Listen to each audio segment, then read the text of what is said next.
ಇನ್ನು ಅಕ್ಷಯ ತೃತೀಯ ಆದ ನಂತರ ಈ 5 ರಾಶಿಯವರಿಗೆ ಬಂಪರ್, ಮುಟ್ಟಿದ್ದೆಲ್ಲ ಚಿನ್ನ, ಏನು ಬೇಕು ಅಂದರೂ ಕೂಡ ಅವ್ರಿಗೆ ಸಕ್ಸಸ್ ಆಗ್ತಾ ಬರುತ್ತೆ, ಗೊತ್ತಲ್ಲ. ಮತ್ತು ಯಾವ ರೀತಿ ಸಕ್ಸಸ್ ಆಗುತ್ತೆ ಅಂತ ತಿಳಿಸ್ಕೊಡ್ತೀನಿ. ಅದಕ್ಕಿಂತ ಮುಂಚೆ ನೀವು ವಿನಯ್ ಯೋಗಿ ಗುರುಜಿ ಅಂತ ಯೂಟ್ಯೂಬ್ ಚಾನಲ್ಗೆ ಲೈಕ್ ಮಾಡಿ, ಸಬ್ಸ್ಕ್ರೈಬ್ ಆಗಿ, ಮತ್ತು ಬೆಲ್ ಬಟನ್ ಒತ್ತಿ, ಮತ್ತು ಫೇಸ್ಬುಕ್ ಇನ್ಸ್ಟಾಗ್ರಾಮಲ್ಲಿ ಕೂಡ ಲೈಕ್ ಮಾಡಿ, ಶೇರ್ ಮಾಡಿ, ಮತ್ತು ಫಾಲೋವನ್ನು ಮಾಡ್ಕೊಳ್ಳಿ. ನೋಡಿ, ಅಕ್ಷಯ ತೃತೀಯ ಆದ ನಂತರ ಕೆಲವೊಂದರ ಹಬ್ಬ ಅಂತಂದರೆ ವಿಶೇಷ ದಿನ, ವಿಶೇಷವಾದ ಒಂದು ಶಕ್ತಿ, ಪ್ರಕೃತಿ ಬದಲಾವಣೆ ಆಗುತ್ತೆ. ಯಾವುದೇ ಹಬ್ಬ ಆದ ನಂತರ, ವಿಶೇಷವಾದಂಥದ್ದು, ಸಣ್ಣ ಪುಟ್ಟ ಹಬ್ಬ ಅಲ್ಲ, ಹಬ್ಬ ಆದ ನಂತರ ಮನುಷ್ಯನಿಗೆ ಗ್ರಹಗತಿಗಳು ಚೇಂಜ್ ಆಗುತ್ತೆ. ಅದು ಒಳ್ಳೆಯದೂ ಆಗ್ಬೋದು, ಕೆಟ್ಟದೂ ಆಗ್ಬೋದು, ಅಥವಾ ಹಾಗೇ ಇರ್ಬೋದು, ಅದು ನಾವು ಹೇಳೋಕ್ಕಾಗಲ್ಲ, ಗೊತ್ತಾಯ್ತಾ. ಜೈ ಭಗವಾನ್, ಎಲ್ಲರಿಗೂ ನಮಸ್ಕಾರ. ಮಹಾದೇವಿ ಚೇದ್ ವಿಷ್ಣುಪತಿ ಚಿಮಹಿ ತನ್ನ ಐಶ್ವರ್ಯಲಕ್ಷ್ಮಿ ಪ್ರಚೋದಿತ. ಎಲ್ಲರಿಗೂ ನಮಸ್ಕಾರ. ಇವತ್ತಿನ ವಿಶೇಷ ಸಂಚಿಕೆಯಲ್ಲಿ ಅನೇಕ ವಿಚಾರಗಳನ್ನು ನಾವು ಅನೇಕ ವಿಚಾರ ಇದೆ, ಅದರಲ್ಲೇ ಒಂದು ವಿಶೇಷವಾದಂಥದ್ದು ಏನು ಅಂತಂದರೆ, ನೋಡಿ, ನಮ್ಮ 3 ಸ್ಥಿತಿಗಳು ಚೆನ್ನಾಗಿರಬೇಕು. ಮನೆಯಲ್ಲಿರುವಂಥ ಸ್ಥಿತಿಗತಿಗಳು ಚೆನ್ನಾಗಿರಬೇಕು, ಹೆಂಡತಿ, ಮಕ್ಕಳು, ಗಂಡ. ಮತ್ತು ಮನೆಯ ಸ್ಥಿತಿ ಚೆನ್ನಾಗಿರಬೇಕು. ಮತ್ತು ಮೂರನೇದು ಎಲ್ಲರಿಗೂ ಮುಖ್ಯವಾಗಿದೆ, ಅದು ಮನಸ್ಥಿತಿ. ಮನಸ್ಥಿತಿ ಗೊತ್ತಲ್ಲ. ಈ 3 ಸರಿಯಾಗಿಲ್ಲ ಅಂದರೆ ನಮ್ಮ ತಿಥಿಗಳಾಗ್ಬಿಡ್ತದೆ, ಗೊತ್ತಲ್ಲ. ಈ 3 ಸರಿ ಇಲ್ಲ ಅಂದರೆ ಅತಿಥಿಗಳು ನಮಗೆ ತಿಥಿ ಮಾಡ್ತಾರೆ, ಗೊತ್ತಲ್ಲ. ಈ ಅತಿಥಿಗಳು ನಮಗೆ ತಿಥಿ ಅಂದರೆ ಆಡ್ಕೊಳ್ಳೋ ಅಂಥದ್ದು ಇದೆಲ್ಲ ಮಾಡೋದಕ್ಕಿಂತ ನಮ್ಮ ಸ್ಥಿತಿಗತಿಗಳನ್ನು ಚೆನ್ನಾಗಿ ಇಟ್ಕೋಬೇಕು, ಗೊತ್ತಲ್ಲ. ಮೊದಲನೇದಾಗಿ ಏನು ಮಾಡಬೇಕು ಅಂದರೆ ಮನಸ್ಥಿತಿ ಚೆನ್ನಾಗಿರಬೇಕು. ಈ ಮನಸ್ಥಿತಿ ಚೆನ್ನಾಗಿರಬೇಕು ಅಂತಂದರೆ ಏನು ಮಾಡಬೇಕು? ಮನಸ್ಸು ಕಾಮಾಗಿರಬೇಕು, ಕೂಲಾಗಿರಬೇಕು. ನೀವು ಏನೇ ಮಾಡಿದ್ರು ಪ್ರತಿನಿತ್ಯ ಒತ್ತಡಗಳು ಬಂದೇ ಬರುತ್ತೆ. ಏನು ಹೇಳಿ? ಪ್ರತಿನಿತ್ಯ ಒತ್ತಡಗಳು ಬಂದೇ ಬರುತ್ತೆ.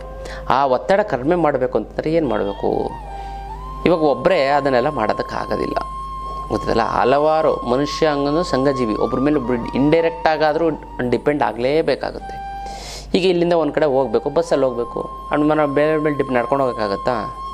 ಇಲ್ಲ, ಅದು ತಪ್ಪಲ್ಲ. ಇವಾಗ ಏನೋ ಒಂದು ತರಕಾರಿ ಕೊಡ್ತಾರೆ, ಅದನ್ನೊಂದು ಕವರಲ್ಲೋ ಒಂದು ಬ್ಯಾಗಲ್ಲೋ ಹಾಕೊಂಡು ಬರಬೇಕು ಅಲ್ವಾ. ನಾವು ಕವರ್ ಮೇಲೆ ಡಿಪೆಂಡ್ ಕವರ್ ಅನ್ನುವಂಥ ಒಂದು ಪದಾರ್ಥ ಬೇಕೇ ಬೇಕು ಅಲ್ವಾ. ಹಲವಾರು ವಿಚಾರಗಳು ನಮಗೆ ಬೇಕೇ ಬೇಕು. ಅದೇ ರೀತಿ ನಮ್ಮ ಮನಸ್ಸನ್ನು ಕಂಟ್ರೋಲ್ ಮಾಡೋದಕ್ಕೆ ಒಂದು ವಸ್ತು ಬೇಕು. ಆ ವಸ್ತುವನ್ನು ಏನು ಮಾಡಬೇಕು? ಮನಸ್ಸನ್ನು ಕಂಟ್ರೋಲ್ ಮಾಡೋದು ಯಾವುದಪ್ಪ ಅಂತಂದರೆ ಧಾರಣೆ ಮಾಡಿಕೊಳ್ಳುವಂಥದ್ದು, ಧರಿಸಿಕೊಳ್ಳುವಂಥದ್ದು. ಏನು ಅಂತಂದರೆ ಬೆಳ್ಳಿ ರೇಟ್ ಇವಾಗ ತುಂಬ ಕಡಿಮೆ ಆಗಿದೆ. ಮೊದಲು 4,10,000 ಐತಿ, ತುಂಬ ಕಡಿಮೆ ಆಗಿದೆ. ಹೋಗಿ ತಗೊಳ್ಳಿ. ಬೆಳ್ಳಿ ಚೈನು, ನೀವು ಚಿನ್ನದ ಇರ್ಬೋದು, ಬೇಡ ಅಂತ ಹೇಳ ಹಾಕ್ಕೊಳ್ಳಿ. ಅದ್ರ ಜೊತೆಗೆ ಬೆಳ್ಳಿ ಉಂಗುರ, ಒಂದು ಚಿನ್ನದ ಉಂಗುರ, ಒಂದು ಬೆಳ್ಳಿ ಉಂಗುರ. ಶ್ರೀಮಂತಪ್ಪ, ನಾನು ಬೆಳ್ಳಿದು ಹಾಕೋದೇ ಇಲ್ಲ ಅಂತಂದರೆ ಅದಕ್ಕೋಸ್ಕರ ಹೆಣ್ಣು ಮಕ್ಕಳು ಮನಸ್ಸು ತುಂಬ ಚಂಚಲ ಅಂತಾರೆ. ಅದಕ್ಕೋಸ್ಕರ ಏನು ಮಾಡ್ತಾರೆ, ಹೆಣ್ಮಕ್ಳು ಕಾಲು ಗೆಜ್ಜೆ ಹಾಕ್ತಾರೆ,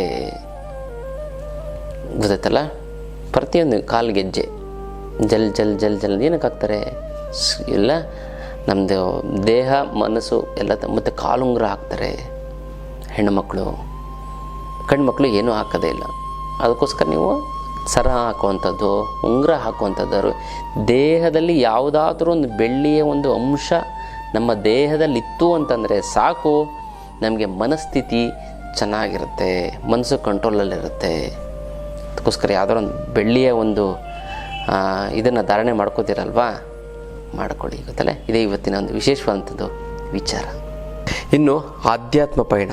ಈ ಆಧ್ಯಾತ್ಮ ಪಯಣದಲ್ಲಿ ಪ್ರತಿ ತಿಂಗಳು ಒಂದಲ್ಲ ಒಂದು ಪುಣ್ಯಕ್ಷೇತ್ರಗಳ ದರ್ಶನವನ್ನು ನಾನು ಮಾಡಿಸ್ತಾ ಹೋಗ್ತಾ ಇರ್ತೀನಿ. ಖಂಡಿತವಾಗ್ಲೂ ಕೂಡ ಇದಕ್ಕೆ ನೀವು ಭಾಗಿಯಾಗಿ ಕರ್ಮ ಕಳ್ಕೊಳ್ಳೋದಕ್ಕೋಸ್ಕರ ಈ ಒಂದು ಅದ್ಭುತವಾದಂಥ ಒಂದು ಪುಣ್ಯಕ್ಷೇತ್ರ ದರ್ಶನವನ್ನು ಮಾಡ್ತೀವಿ. ಪ್ರತಿ ತಿಂಗಳು ಪುಣ್ಯಕ್ಷೇತ್ರ, ಈ ಕೇರಳ ಅನಂತ ಪದ್ಮನಾಭ, ಗುರುವಾಯೂರು, ಮತ್ತು ಮುಂದಿನ ತಿಂಗಳು ಈ ಪುರಿ ಜಗನ್ನಾಥ, ಅದರ ಮುಂದಿನ ತಿಂಗಳು ಕಾಮಾಖ್ಯ, ಅದರ ಮುಂದಿನ ತಿಂಗಳು ಕಾಶಿ ಮತ್ತು ಅಯೋಧ್ಯ. ಈ ಥರ ಪ್ರತಿ ತಿಂಗಳು ಅದ್ಭುತವಾದಂಥ ಒಂದು ಆಧ್ಯಾತ್ಮ ಪಯಣ ಇರುತ್ತೆ. ಈ ಫ್ಲೈಟು ಮತ್ತು ಊಟ ತಿಂಡಿ ವ್ಯವಸ್ಥೆ, AC ರೂಮು, AC ಬಸ್ಸು ಎಲ್ಲವೂ ಕೂಡ ಅದ್ಭುತವಾಗಿ ವ್ಯವಸ್ಥೆ ಆಗ್ತಾಯಿದೆ. ಖಂಡಿತವಾಗ್ಲೂ ಕೂಡ ಈ ಒಂದು ಆಧ್ಯಾತ್ಮ ಪಯಣಕ್ಕೆ ನೀವೆಲ್ಲ ಭಾಗಿಯಾಗಿ ಹೆಸರನ್ನು ಬರೆಸಿ ಒಂದಲ್ಲ ಒಂದು ಆಧ್ಯಾತ್ಮ ಪಯಣ. ಜೀವನದಲ್ಲಿ ಜಂಜಾಟ ಅನ್ನುವಂಥದ್ದಿದೆ, ಸಂಸಾರ ಅನ್ನುವಂಥ ಗೋಡು ನಿತ್ಯ ನರಕ, ಈ ಒಂದು ಲೌಕಿಕ ಬದುಕೋ ಒಂದು ನರಕ. ಆ ನರಕದಿಂದ ಹೊರಗಡೆ ಬರೋದಕ್ಕೋಸ್ಕರ ಭಗವಂತ ನೋಡೋಕ್ಕೆ ನಾವು ಸ್ವರ್ಗಕ್ಕೆ ಹೋಗೋಕ್ಕಾಗಲ್ಲ, ಅಟ್ಲೀಸ್ಟ್ ಪುಣ್ಯಕ್ಷೇತ್ರಗಳನ್ನಾರು ನೋಡಿ ಆ ಸ್ವರ್ಗದ ಒಂದು ಅನುಭವನ ನಾವು ಮಾಡ್ಬೋದಲ್ವ. ಅಂಥ ಒಂದು ಪುಣ್ಯಕ್ಷೇತ್ರಕ್ಕೆ ನೀವೆಲ್ಲ ಭೇಟಿ ಕೊಡಿ ಗುರುಗಳ ಮುಖಾಂತರ. ಅದರಲ್ಲಿ ಏನು ಮಾಡ್ತೀವಿ, ವಿಶೇಷವಾಗಿ ನಾವು ಯಂತ್ರ ಮಂತ್ರ ತಂತ್ರ ಎಲ್ಲವನ್ನು ಕೂಡ ಯಾವ ರೀತಿ ಸಂಕಲ್ಪ ಮಾಡಬೇಕು ಎಲ್ಲವನ್ನು ಕೂಡ ನಾವು ಮಾಡಿಸ್ತಾ ಇರ್ತೀವಿ. ಹಾಗಾಗಿ ಆ ಒಂದು ಪುಣ್ಯಕ್ಷೇತ್ರವನ್ನು ದರ್ಶನವನ್ನು ಮಾಡಿಕೊಳ್ಳಿ. ಹೆಸರನ್ನ ಬರೆಸಿ ಒಂದು ವಾಟ್ಸಪ್ ಗ್ರೂಪಲ್ಲಿ ನೀವು ಇತ್ತು ಅಂತಂದರೆ ಯಾವ್ದಾದ್ರು ಒಂದು ನಾವು ಎಲ್ಲೆಲ್ಲಿ ಹೋಗ್ತಾಯಿದ್ದು ನಾವು ಆಗ್ತಾ ಇರ್ತೀವಿ, ಅದಕ್ಕೆ ನೀವು ಬರ್ಬೋದು. ಆಧ್ಯಾತ್ಮ ಪಯಣ ಮಾಡಿ ಜೊತೆಗೆ ದೇವರ ಒಂದು ಸಾಕ್ಷಾತ್ಕಾರವನ್ನು ಪಡೀರಿ. ಇನ್ನು ಭಾಳಷ್ಟು ಜನಕ್ಕೆ ಲಿವರ್ಗೆ ಸಂಬಂಧಪಟ್ಟಂಥ ಒಂದು ಸಮಸ್ಯೆ ಇರುತ್ತೆ ಗೊತ್ತಲ್ಲ. ಈ ಲಿವರ್ಗೆ ಸಂಬಂಧಪಟ್ಟಂಥ ಸಮಸ್ಯೆಗಳು, ಈ ಥರದ್ದು ಯಾವುದೇ ರೀತಿಯಂಥ ಒಂದು ಸಮಸ್ಯೆ ಇತ್ತು ಅಂತಂದರೂ ಕೂಡ ಅವರು ಯಾವ ಒಂದು ಮುದ್ರೆ ಮಾಡಿದ್ರೆ ತುಂಬ ಅನುಕೂಲ ಆಗುತ್ತೆ ಅಂತಂದರೆ ಏನಿಲ್ಲ, ಅವರು ಚೆನ್ನಾಗಿ ವ್ಯಾಯಾಮ ಪ್ರಾಣಾಯಾಮಗಳನ್ನು ಮಾಡ್ತು ಅಂತಂದರೆ ಲಿವರ್ಗೆ ಸಂಬಂಧಪಟ್ಟಂಥ ಸಮಸ್ಯೆ ನಿವಾರಣೆ ಆಗುತ್ತೆ. ಜೊತೆಗೆ ಅಪಾನ ಮುದ್ರೆಯನ್ನು ಮಾಡಿ, ಹೆಬ್ಬೆರಳು ಪ್ಲಸ್ ಬದ್ಧತೆ ಬೆರಳು ಪ್ಲಸ್ ಉಂಗುರ, ತೋರ್ಬೆರಳು ಕಿರುಬೆರಳನ್ನು ನೇರವಾಗಿರುವಂತೆ ಎಚ್ಚರ ವಹಿಸಬೇಕು. ಇದನ್ನು 25ರಿಂದ 30 ನಿಮಿಷಗಳ ಕಾಲ ಮಾಡ್ತು ಅಂತಂದರೆ ಲಿವರ್ಗೆ ಸಂಬಂಧಪಟ್ಟಂತೆ ಯಾವುದೇ ರೀತಿಯಂಥ ಸಮಸ್ಯೆ ಇದ್ರೂ ಕೂಡ ಸಂಪೂರ್ಣವಾಗಿ ನಿವಾರಣೆ ಆಗುತ್ತೆ. ಇದು 100% ಸತ್ಯ. ಇದನ್ನು ಮಾಡಿ ನೋಡಿ ಗೊತ್ತಲ್ಲ, ನಾವು ಮಾಡಿ ತುಂಬ ಚೆನ್ನಾಗುತ್ತೆ, ತುಂಬ ಒಳ್ಳೆಯದಾಗ್ತಾ ಬರುತ್ತೆ. ಜೊತೆಗೆ ಬೆಳಗ್ಗೆ ಎದ್ದು ವಾಕಿಂಗು, ಪ್ರಾಣಾಯಾಮ, ಧ್ಯಾನ ಮತ್ತು ಒಳ್ಳೆ ಲೈಫ್ ಸ್ಟೈಲನ್ನು ಮತ್ತು ಎಣ್ಣೆ ಪದಾರ್ಥಗಳನ್ನು ಜಾಸ್ತಿ ಸೇವನೆ ಮಾಡುವಂಥದ್ದು ಕಡಿಮೆ ಮಾಡಬೇಕು. ಮತ್ತು 2 ಹೊತ್ತು ಊಟ ಮಾಡಬೇಕು. ಯಾವುದೇ ಕಾಯಿಲೆ ಬರಬಾರ್ದು ಅಂತಂದರೆ ನೀವು ಏನಿಲ್ಲ, ಸರಳವಾಗಿರೋಂಥದ್ದು ನೀವು 2 ಹೊತ್ತು ಊಟ ಮಾಡಿ. ಬೆಳಗ್ಗೆ ಒಂದು ಟಿಫನ್ನು ಮತ್ತು ನೈಟ್ ಒಂದು ಊಟ, ಮಧ್ಯಾಹ್ನ ಬೇಡ. ಇಲ್ಲದ್ರೆ ಬೆಳಗ್ಗೆ ಟಿಫನ್ ಬೇಡ, ಮಧ್ಯಾಹ್ನ ಒಂದು ಊಟ, ನೈಟ್ ಹೊತ್ತು ಊಟ.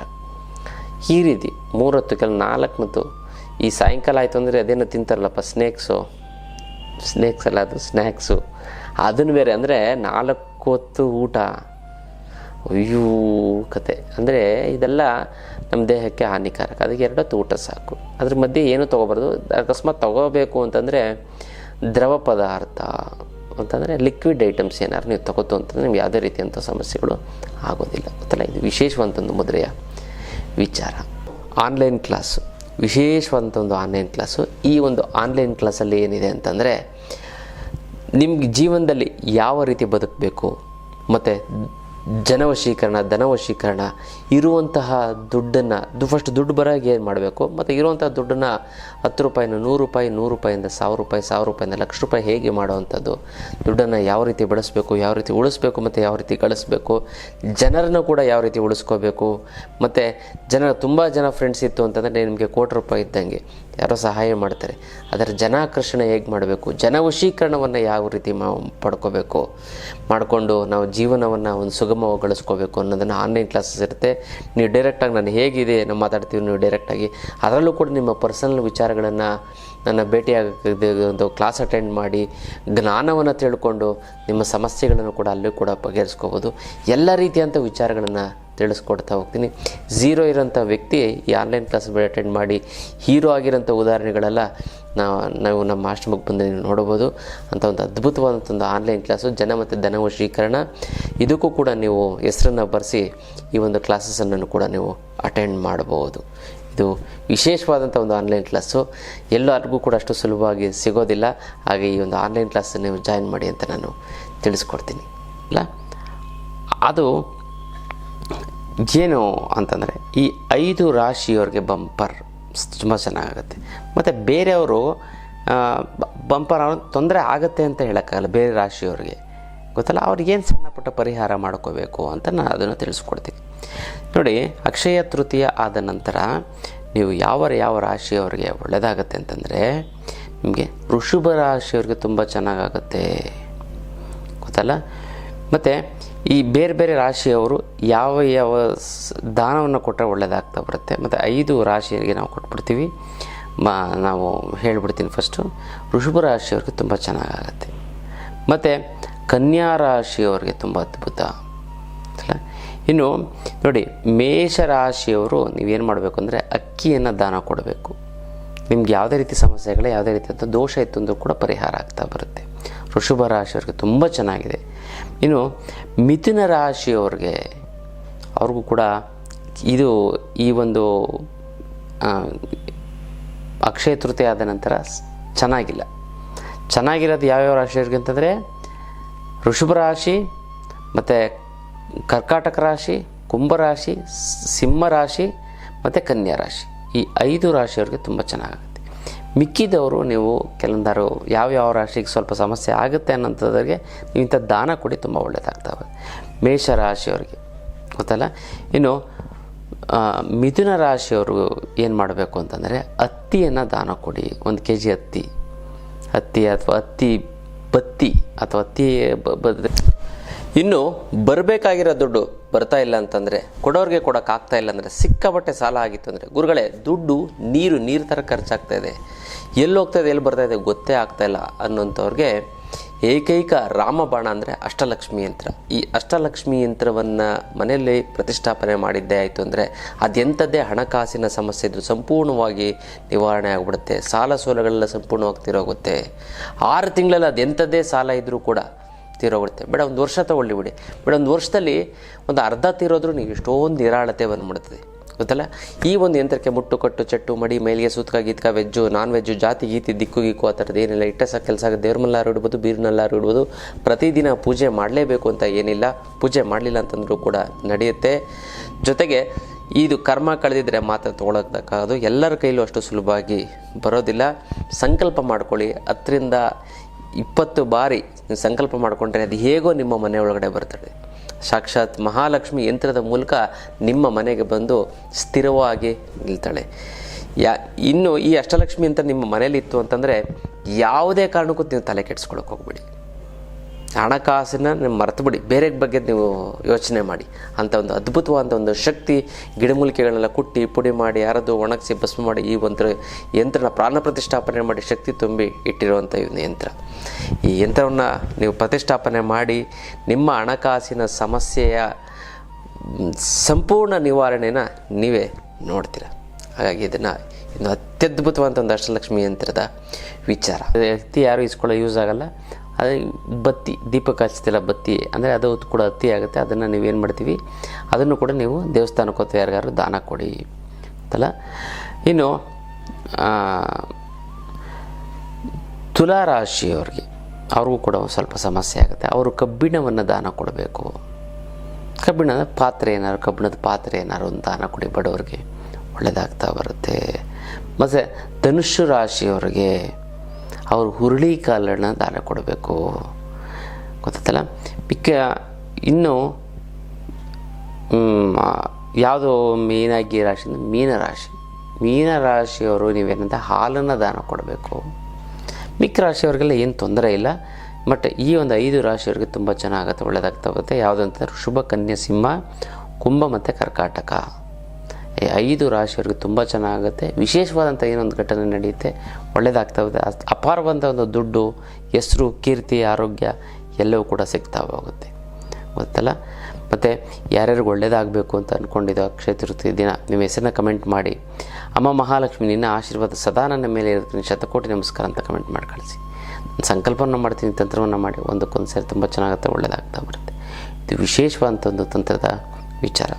ಇನ್ನಷ್ಟು ವಿಚಾರ ತಿಳ್ಕೊಳ್ಳೋಣ ಮುಂದಿನ ಸಂಚಿಕೆಯಲ್ಲಿ. ಅಲ್ಲಿವರೆಗೂ